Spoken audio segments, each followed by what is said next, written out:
गिद्ध ने सुअर के गोश्त एक बड़ा सा टुकड़ा उठाया और उसे मस्जिद की बाउंड्री वाल के अंदर डाल दिया। उसके बाद उसने गाय का गोश्त उठाया और उसे मंदिर के पास फेंक दिया। मांस के छोटे छोटे टुकड़ों ने अपना काम किया और देखते ही पूरे शहर में आग लग गई। रात होते होते चारों ओर इंसानों की लाशें बिछ गई। दोस्तों, एक मित्र ने मुझे ये कहानी व्हाट्सएप पर भेजी है। यूं तो यह एक छोटी सी कहानी है, लेकिन ये बहुत कुछ कहती है और हमें सोचने के लिए विवश कर देती है। तो लीजिए, आप भी इसे पढ़िए और एक गिद्ध द्वारा उठाए गए सवालों पर मनन करिए। इंसान का गोश्त। एक गिद्ध का बच्चा अपने माता पिता के साथ रहता था। एक दिन गिद्ध का बच्चा अपने पिता से बोला, पिताजी, मुझे भूख लगी है। ठीक है, तू थोड़ी देर प्रतीक्षा कर, मैं अभी भोजन लेकर आता हूँ। कहते हुए गिद्ध उड़ने को उद्यत होने लगा। तभी उसके बच्चे ने उसे टोक दिया, रुकिए पिताजी, आज मेरा मन इंसान का गोश्त खाने का कर रहा है। ठीक है, मैं देखता हूँ। कहते हुए गिद्ध ने चोंच से अपने पुत्र का सिर सहलाया और बस्ती की ओर उड़ गया। बस्ती के पास पहुंचकर गिद्ध काफी देर तक इधर उधर मंडराता रहा, पर उसे कामयाबी नहीं मिली। थक हार का वह सुअर का गोश्त लेकर अपने घोंसले में पहुंचा।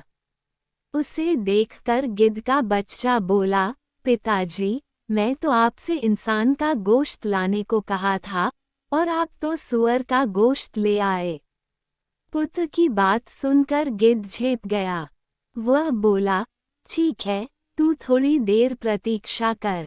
कहते हुए गिद्ध पुनः उड़ गया। उसने इधर उधर बहुत खोजा, पर उसे कामयाबी नहीं मिली। अपने घोंसले की ओर लौटते समय उसकी नज़र एक मरी हुई गाय पर पड़ी। उसने अपनी पैनी चोंच से गाय के मांस का एक टुकड़ा तोड़ा और उसे लेकर घोंसले पर जा पहुंचा। ये देखकर गिद्ध का बच्चा एकदम से बिगड़ उठा, पिताजी, ये तो गाय का गोश्त है। मुझे तो इंसान का गोश्त खाना है। क्या आप मेरी इतनी सी इच्छा पूरी नहीं कर सकते? ये सुनकर गिद्ध बहुत शर्मिंदा हुआ। उसने मन ही मन एक योजना बनाई और अपने उद्देश्य की पूर्ति के लिए निकल पड़ा। गिद्ध ने सुअर के गोश्त एक बड़ा सा टुकड़ा उठाया और उसे मस्जिद की बाउंड्री वाल के अंदर डाल दिया। उसके बाद उसने गाय का गोश्त उठाया और उसे मंदिर के पास फेंक दिया। मांस के छोटे छोटे टुकड़ों ने अपना काम किया और देखते ही पूरे शहर में आग लग गई। रात होते होते चारों ओर इंसानों की लाशें बिछ गई। ये देखकर गिद्ध बहुत प्रसन्न हुआ।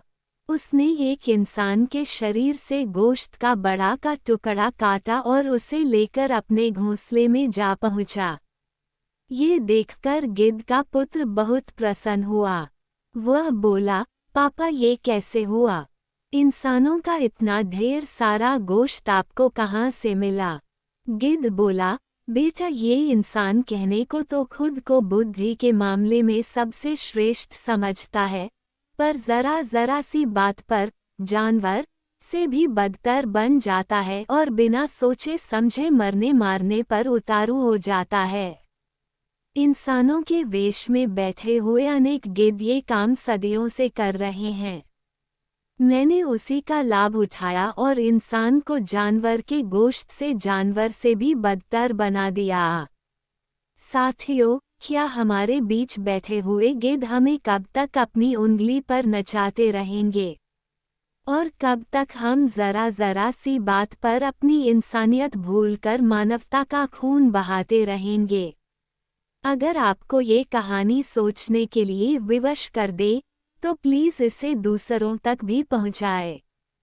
क्या पता आपका ये छोटा सा प्रयास इंसानों के बीच छिपे हुए किसी गिद्ध को इंसान बनाने का कारण बन जाए।